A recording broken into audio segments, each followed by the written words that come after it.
Greetings everyone, Lumberg here. Today I'm excited to share this video that is about Doom's Iron Grip, the best fleet formations, and really there is no best fleet. It seems like it changes every week and it changes for every player. So what I've done is I've looked at many different accounts, looked on Discord, and with the help of many contributors came up with this list of, here are the combinations that you should try.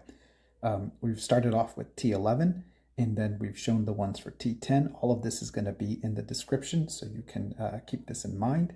And, really, I'm going to demonstrate that there is no logic or reason to this that I can determine. And, I've been trying for 3 weeks to come up with a video, and finally I just gave up to come up with the best fleet and an explanation for it. I'm just saying try these different combinations, see what works best for you. And you actually might have to try this, every time that it comes out, at least, the two combinations. And the reason for that is that, the game changes and then your Titan skills, your hero skills change. So those are some of the variables that kind of change this logic. So we're going to go through and demonstrate next these combinations in 3 accounts. We're going to do one T11 that doesn't have max T11 cannons, my buddy Voodoo. We're going to do my account that has max snipers and actually yields best results when you just use max snipers. Point to note here that all of these combinations, both Titans must be included, and then max zombies. That is one truth that's true for all of these combinations. And then the third one that we're going to show is a situation where using front row versus not using front row yields different results. That's also a T10 account, and my buddy Jas. We'll start off in a T11 account, but it is a new T11 account, so there's not a full set of T11 cannons. Here we found out that the best fleet actually was using T11, max T11 cannons, and the rest filled with T10 snipers. That resulted in damage of 321 million. Using one of each resulted in, one of each back row resulted in a slightly less damage, and then, using max T11 cannons and one of each front row, which in many cases does yield slightly more damage, it actually yielded significantly lower. So just to summarize, if you take a look at his account here, my buddy Voodoo's, you can see that max damage was at 321.4. Using one of each back row was 317.4. These two were variations of, adding a shielder or taking away a laser, and then using one of each front row plus max cannons and snipers was actually much lower. So the best combination was this one right here, which is snipers and T11 cannons. Let's take a look at his zombies. He has some both purple, pretty nice, amazing zombies with good talents. That could be causing some of the variation. Next, we'll take a look at my account. Here it's a T10 account. And for me, this formation of using max snipers, zombies, and one of each front row actually yielded best results about a month ago, and that has now since changed. Here you can see that this formation resulted in 228 million damage.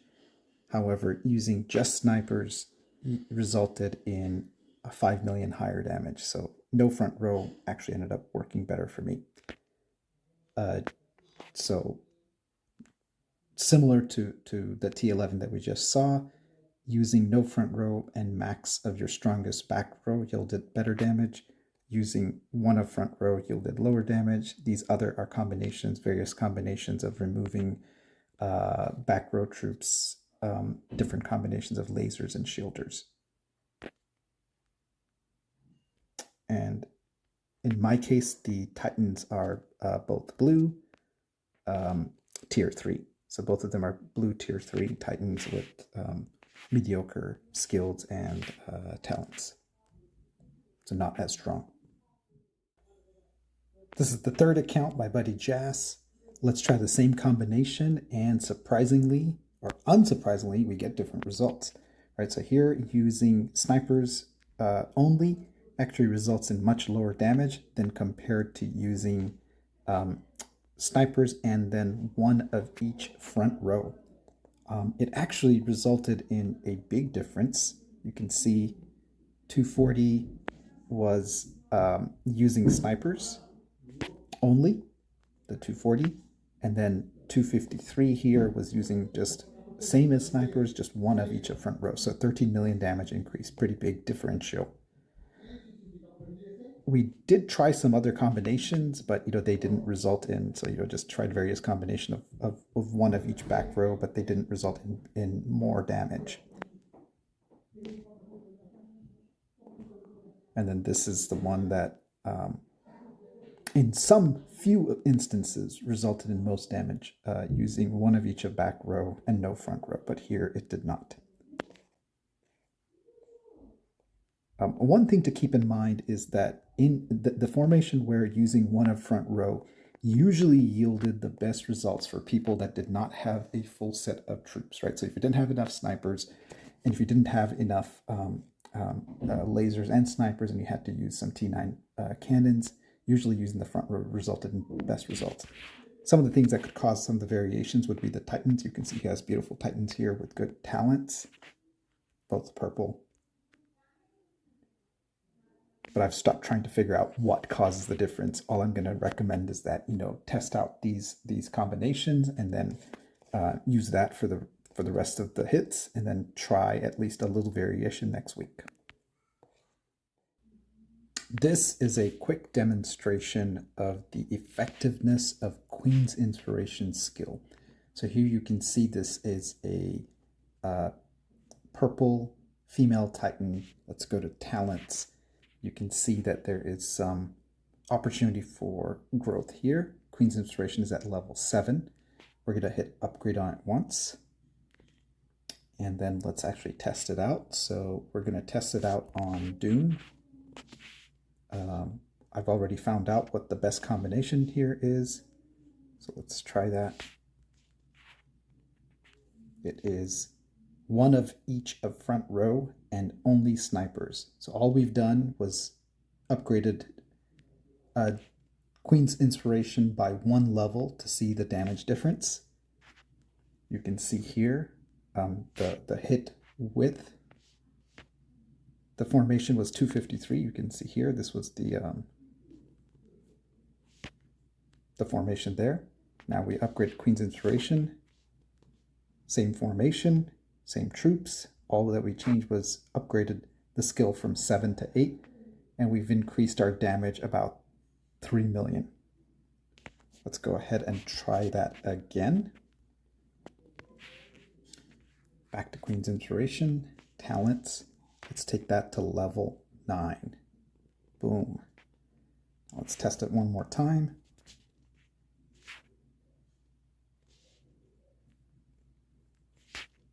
One of each of front row and maximum snipers. And then also while that's going there, let's test it on elite zombie. One of each troop, maximum zombies. And let's look at the damage difference. So here you can see 529 is what we hit it before, 548 with the 2 upgrades on Queen's Inspiration. So makes a pretty big difference. And then let's look at the final damage on.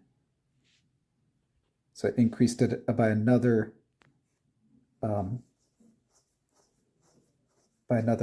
almost 3 million points. So not too shabby, and that's why I recommend really focusing on this attack-based skill. So just 2 quick upgrades takes you to 6 million more damage on Doom's Iron Grip, and as well as your elite zombie. So you're going to do that same amount of damage on players as well. In the mines, in attacks. So don't ignore Queen's Inspiration. Focus on that skill and get it up. Just wanted to demonstrate that even at higher levels, just increasing the skill by a couple of percentage points here makes a big difference overall.